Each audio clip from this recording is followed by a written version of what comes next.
I'm Julie Zenner along with Dennis Anderson, and here's what's coming up on Almanac North. 3 local agencies are sharing state funding to create a safe harbor for sexually exploited youth. Tourism is pumping millions of dollars into the Douglas County economy. The county's Visitors Bureau chief has some eye-popping numbers to share. And the Duluth Children's Museum's new exhibit should be a roaring good time for kids. These stories, the business news, and more coming up next on Almanac North.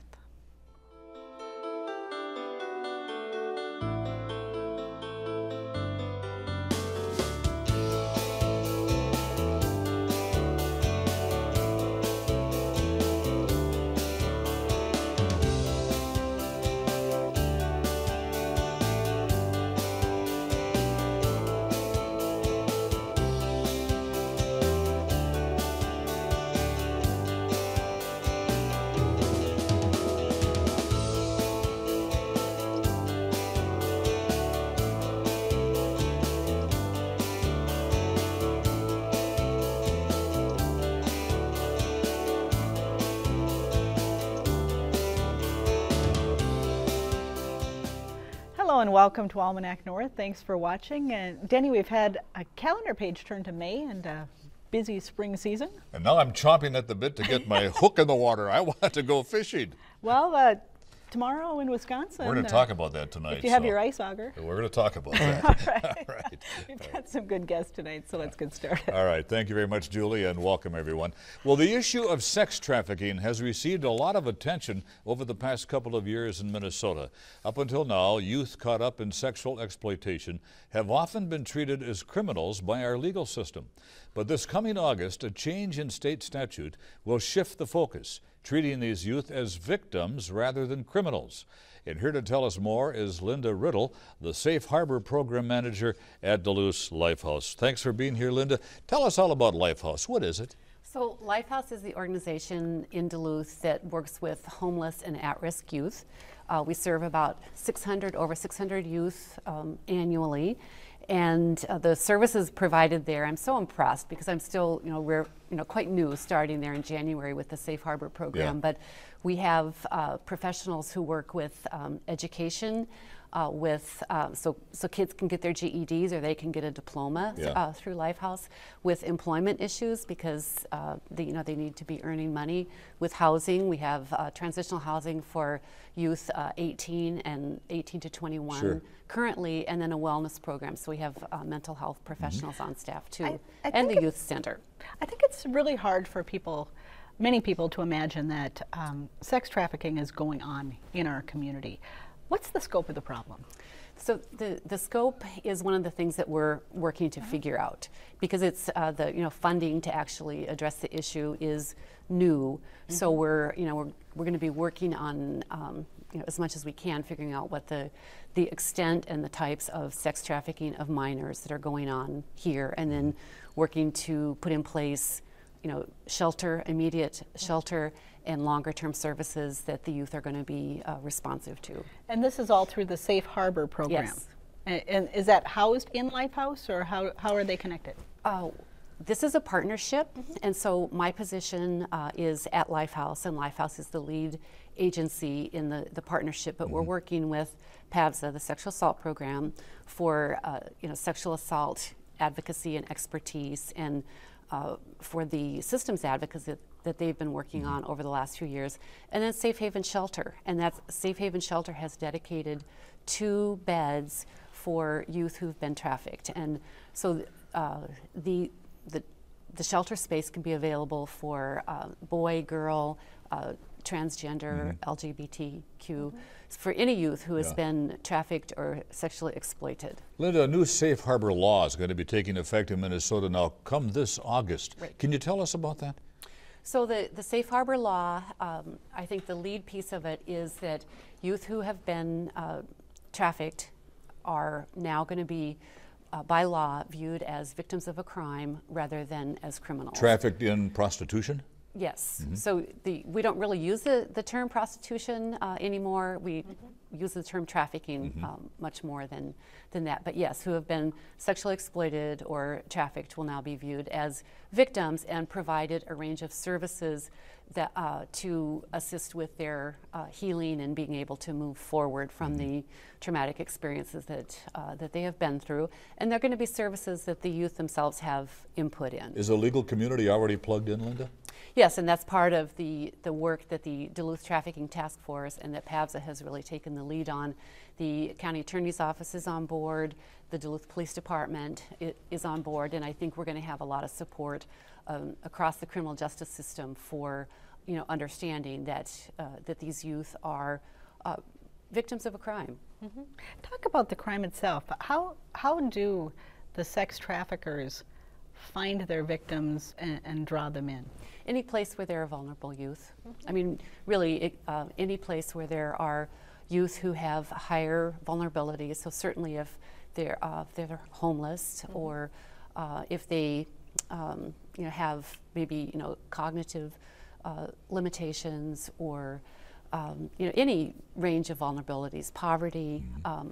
So oftentimes they'll present themselves as someone to rescue this youth who's at risk. Sure. I'll be your boyfriend, I'm going to take care of you, things are going to be good. And these are young people, so they're easily impressionable.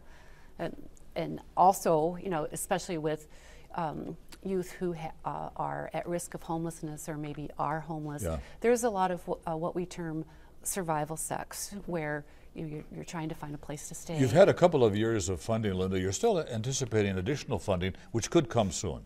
Yes, well, actually, this is the first year of funding. We're in the first year of funding for four programs in the state. So Lifehouse, a program in St. Paul, which is called Breaking Free, one in Minneapolis, which is The Link, and then in western Minnesota, Heartland Girls Ranch. So the four of us also have a collaborative of referrals and building support across the state. But now the funding that we received was a small piece, about a fifth of what was requested. And in the supplemental budget bill this year, there is a request that's in conference committee right now of between 1.1 million on the House side and 1.5 million on the Senate side that would be additional funding for the Safe Harbor And you're program. hoping to learn in the next day or so, is that right? Well, I found out this afternoon that the conferees have been told they have to wrap up their work by Sunday night. So, we're hoping that it will be included in the big omnibus package at the end and be able to move forward, Is sex trafficking symptomatic of bigger problems in the community that we really need to get a handle on? Well, it is, because most of the youth who are sex trafficked have experienced child abuse, child sexual abuse, poverty, have not succeeded in the school system, have been in foster care. So yes, there are problems in our society that I think we need to really address if we want the outcome to be that children are safe and that children, grow up to, access their rights in their futures. So, yeah. Very good. Linda Riddle, Duluth Lifehouse. Thank you so very much. You're welcome. Appreciate it. Thank you.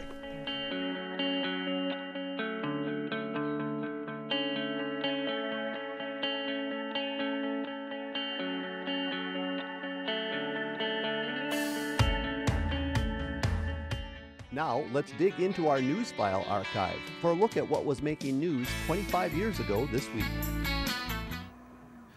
Crews began working on the Caboose about 8:30 this morning. The vintage wooden boxcar is Iron World USA's latest acquisition, thanks to a donation by Ogilvy Norton Mining Company. Number 97 was carefully loaded up and chained down for its move to the other side of the tracks. Well, they were a little concerned about some of the bridges, underpasses, but the height on it turned out to be just under what it will need to get under the bridges, so that won't be a problem. But a slight miscalculation by someone somewhere proved them wrong. Where did you put your tape when you measured that thing? To the ground. You were up on the top. Yeah. Where did you put the tape? Well, something's lying then. Despite the damages, the caravan cleaned up and moved on. Iron World is happy to have the Caboose and feels it will fit in well with their trolley system, which also dates back to the early 1900s. I'm not really sure how much work it's going to take. Obviously, it's going to take a little more now than we planned. The Caboose will stay here at the Iron World Roundhouse, where it'll go through about a year of reconstruction and renovation. At that time, park officials will decide how it will best serve the park. Kevin DiLorenzo, KDLH News.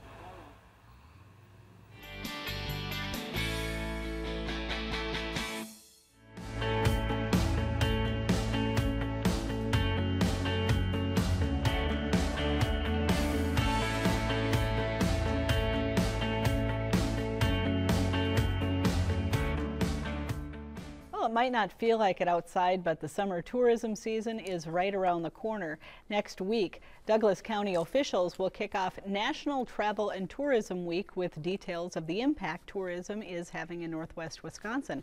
The dollars being brought into the area by visitors are having a very positive impact on the local economy. Dave Miner, the president and CEO of the Superior Douglas County Chamber and Visitors Bureau, is here with a kind of a sneak peek on those numbers. Just a little bit, yes. All right, tourism has really become a big driver for the economy.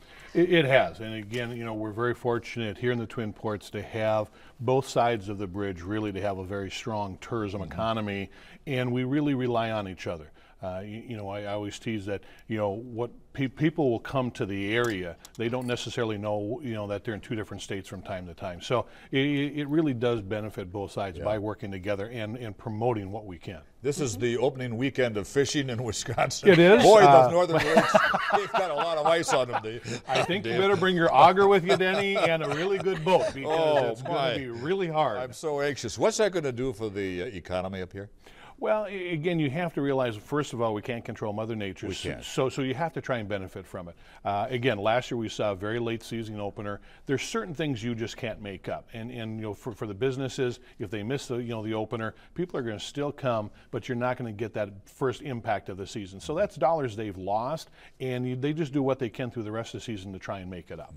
While we're talking about that, you did launch the Snowpocalypse campaign today, which is you survived this long winter. You know, at some point you just have to poke fun at Mother Nature and say, we're still here, we're going to have fun. So we did. We launched what we're calling Snowpocalypse. And again, winter's a benefit. It is a tourism season for us. We see skiers, cross-country skiers, snowmobilers, ATVers, all of that. But at some point you want it to end. You don't want to see snow in May. And so we just said, let's have some fun. And so the City of Superior has a huge snow dump. And we've got a contest running on our Facebook page to guess when it's going to melt. And I'll just give people a little clue. There's never been this much snow in the snow dump. So you might want to extend your guess into the summer to really be able to have a good chance at winning this. So Dave, what's happening in Douglas County, City of Superior, in terms of tourism? Are we growing? We are, and again, very fortunate. We've got a very strong relationship with the Department of Tourism, as we do with Duluth, but we really the department gives us a lot of advantages where they'll get into the Minneapolis markets, the Chicago, those areas where we can't afford to buy ourselves. They'll go in and do what they call a media buy, and then we get pieces to that. But what we're going to announce on Tuesday, but some of the tidbits I can share with you tonight, we saw almost a little over $81 million spent in Douglas County alone. We have a graphic up. Maybe you could kind of walk us through. You know, as you see, what they're referring to is visitors spent a little over $82 million in Douglas County. That's a 10% increase over a year ago. Really? And the state itself only experienced a 4% increase. Out of all 72 counties, we had the largest increase in the state of Wisconsin, something we're very proud of. We had over 1,200 jobs, which equals over $24 million in income for those, you know, for those people. So again, it's significant. $119 million in business sales. So, you know, as we were saying, Danny, they may not be here for the fishing open, but they're going to come back. It's significant. And when you look at northern Wisconsin, you look at Douglas County, you're talking a lot of small businesses, 5, 10, 15 employees to a business. So that is huge. And for when you look at the state and local, it's over $9.5 million in taxes that are brought in. The state of Wisconsin, when you look at it, for every dollar they spend on promotion of tourism, $6 is returned in state revenue at some level. So if you're going to invest your money, if you're going to go in the stock market and somebody could promise you $6 for every dollar, you're going to take that every time you can get it. For people who maybe haven't really thought about Northwest Wisconsin as a tourist destination, what are the big drivers bringing people to the region? Well, you know, we have this debate every year when we kind of sit down and do our marketing. You know, I get the people from rural Douglas County that say, you know, don't forget about the inland lakes, and we have all these wonderful rivers and everything, but we've got this small body of water that lies just to the north of us, you know, and it's Lake Superior, and Sure. you can't excuse that. But so we use it to our asset every single time. We grew up with it, so you know, my favorite thing is when people come into our visitor center, they'll say, you know, one of the trivia questions, well, how long really is a 1,000-foot boat? It's 1,000 feet. You know, I mean, they just can't fathom that, because if they're coming from Illinois or Iowa, they don't see that. So, but what's wonderful is we really do have 4 seasons. We joke about that it's winter and road construction, but we really do have 4 great seasons. I tell people, if you want to come up here in the fall, you're going to see some colors that Crayola has never even invented yet. So it's that summertime where it's family, it's come up, enjoy it. One thing we're really seeing is families are taking shorter but more vacations. So that week-long or 2 weeks, they just can't get away from work. Closer to home. Exactly, and that's what's really nice for us is we're drive to distance. Again, when you look at the Twin Cities market, the Chicago market, Milwaukee, they can get in a car, get up to us, and get home. And whether it's a long weekend or whatever, it's a better travel situation. And you have some activities planned for National Travel and Tourism Week coming up? We do. Again, we want to highlight one of the things that the state has been talking about the last couple of years is the word staycation, is getting people to realize what's in their own backyard. And so we're going to highlight our museums next week, highlight our attractions, and get our own people to realize what's in our backyard. I mean, we'll get in our own car or jump on a plane and travel the world to go see museums and that, but sometimes we don't know what's right in our own community. And of course, again, being Minneapolis is a market, that's family. So when they come home, we want them to bring them to our own attractions. And you're driving people to your Facebook page too. We are. You know, it's social media, and it's great to have young staff that know how to do these things. Being a little bit of an old dog, I have a hard time from time to time, but it is. You know, they can go to our website, they can go to the Chamber's Facebook page, they can go to the Visitor Bureau's Facebook page and find out all this information and all the contests we're running. And again, it's fun, it's new, but it's helping us keep in tune with everybody else. Yeah, great information. Well, it sounds good, and good luck with the fishing opener. Thank you very much. We joke about One way it, or but the other, we hope we it's a will have success. that. There you go. Thank you. All right, thank you, Thanks, Dave. Dave. Appreciate it.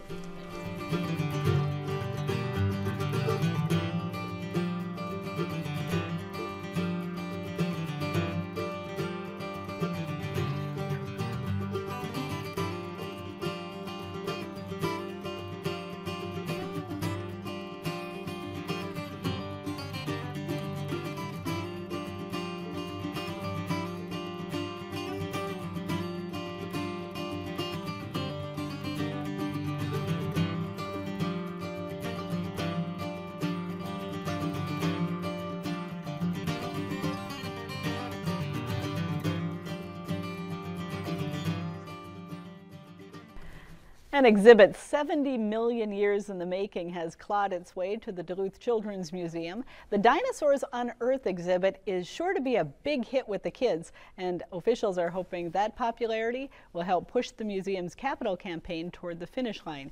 Joining us now with more is Michael Garcia, the president and CEO of the Duluth Children's Museum, and you look like you're going on an archaeological dig right now. We are, actually. What I'm donning tonight is kind of the new staff uniform that we started to wear today when we kicked off our members-only opening preview of our exhibit, Dinosaurs Unearthed, and tonight, just now, we're wrapping up a VIP event that I left to be here. Now, these dinosaurs aren't in town for only a week. This is going to be a long exhibit. Yes, Denny, we really have an excellent window of opportunity for everybody in the region. The exhibit is going to be with us until September 1st, and the Children's Museum normally expands its hours to include Mondays for the summer, but we're going to start staying open every Monday as of this Monday, and that will give parents and families, tourists, and local residents alike an entire 4-month window of opportunity. And we have some video up showing some of the dinosaurs that you have on exhibit right now. A lot of animatronics, things that are pretty unique. Talk about the exhibit itself and what makes it special for the people who show up. Sure, I think this dinosaur exhibit is unlike anything that anybody's going to see going to any other museum or any other exhibit on the topic. There's new scientific research that indicates that dinosaurs are actually closely related to our birds. And so these dinosaurs look like they're donning a little bit of fur, but that fur is actually a feather. And so the recent thinking is that the connection between the dinosaur and the bird is very close. And Dinosaurs Unearthed explores that and explores kind of how we adapt and how we develop new research, how we use the scientific process to explore and to prove or disprove theories as they emerge. And it looks like a number of fossils are on display. Absolutely. There are fossils, both cast fossils and real fossils, and one of the other things that we've been able to do is draw on the rich collection of the Children's Museum and bring things out of the artifact collection that we have in storage right now, waiting for our new museum. Mm-hmm. Any of the fossils have direct connections to our region? Direct connections to our region, that I'm not sure of. You have to come and ask our educators. Oh, okay. And the kids also can kind of do their own archaeological digging while they're there too. It looked like a huge sandbox that you have set up. Yes, in the new museum on 29th Avenue West, we have a dig site that we opened up with 2 years ago. And now, in addition to that very large dig site and permanent part of our exhibit space, we also have a matrix up on the second floor that gives children an opportunity to explore the fossils and the bones a little closer. This is really a hands-on museum, and this is a great opportunity for the kids to come down there. I mean, it looks like they're having a ball in the video we just saw. How can one join the museum? The way to join the museum is simply to go on either our website at duluthchildrensmuseum.org or to bring your family down and walk in and sign up for an annual membership. The membership is probably the best route for families to consider going, because one of the things that we know is that children are going to want to come back frequently. I talked to a mother this evening, and she just joined this week, and it was her third trip to the museum since becoming a member on Tuesday, and Wow. today is Friday. So do the math. Becoming a member is the best bet, and members get access to this expanded exhibit for $5 per person. Otherwise, our admission rate for the summer season is going to be $12.50 for this special exhibition. And I think most people realize that you have moved out of the depot and that you're over at Clyde, but you're not in your final location yet. You're still kind of working toward the new location. Talk about what your vision is. Right, Julie. 5 years ago, we bought a property on Helm Street. It's just 100 feet across the parking lot from the building we're in now. And we were in the depot for 36 years. It was a wonderful place to be, and we were benefited deeply from the commitment of St. Louis County in terms of that facility. But as the Children's Museum grew and expanded its membership and it became clear we needed a new home, we found out that a lot of people really didn't identify the Duluth Children's Museum as anything other than one of the tenants at the depot. And so 2 years ago, the Clyde Park Association came to us, and they had a vacant building in their buildings just in the parking lot next to our permanent home. And so we started a conversation about what would it look like if the Children's Museum moved there. We could establish ourselves as an independent business. We could have free parking for our visitors, handicap access, and we could increase our footprint by 3 times what we had down in the depot.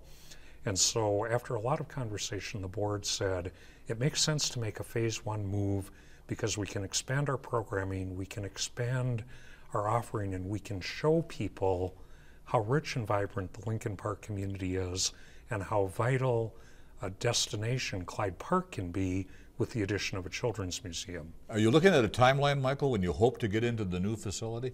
Well, Danny, I would have liked to have opened it a year ago. Last week or last year. Yes. And my staff would have liked it to have been opened about 3 years ago. But that said, it takes a while to raise money because you really have to have people understand what it is that you're trying to do. To that end, we ended 2013 with a very significant lead gift. We got $1 million individual donation. Wow. And that donor influenced another private trust to invest $400,000. And so those 2 gifts combined triggered a Maurice's Challenge grant to be completed for $100,000. And things are cascading now, and we're hoping that with the experience of the Dinosaurs Unearthed exhibit, that visitors can come down and people who can see the benefit of what the Children's Museum is trying to do. Very much like we do with you as a volunteer, Denny, at the museum every week. I get down there fairly frequently. There's even a ham radio club at the museum. There is. For the kids. And that absolutely is one of the partnerships we've been able to establish, and you've really been helpful with that as well.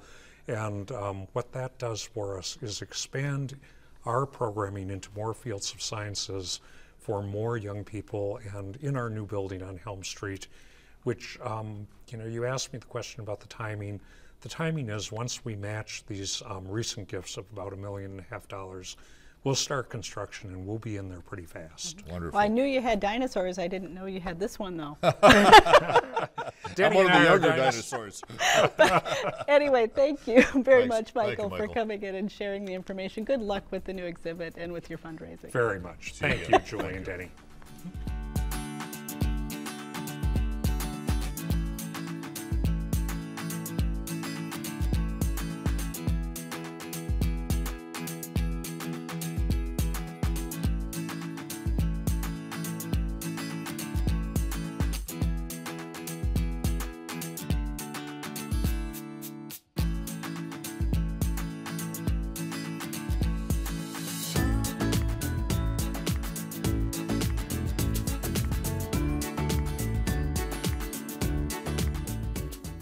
It's time now for the week's business news from Business North. Former Minnesota Representative Tom Rukavina was honored last week at a ceremony where a new building at Mesabi Range Community College was named the Tom Rukavina Engineering Center.